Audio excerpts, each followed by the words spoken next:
South Sioux City police arrested 78-year-old James Wagner last week. Tonight, he faces 29 felony charges, including 25 counts of possesses or received child sexual abuse material. Wagner was arrested when he showed up to meet someone he allegedly believed was the 17-year-old girl he had exchanged explicit photos and text messages with the last few weeks. When Wagner showed up, he met an undercover officer instead.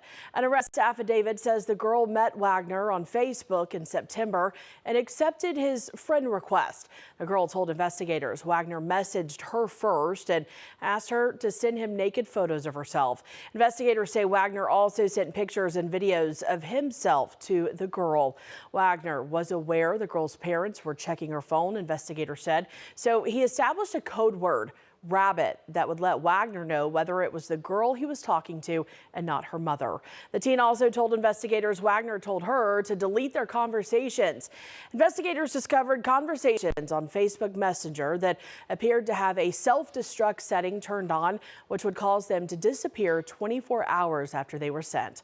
We'll continue to follow the latest developments in this case as it develops.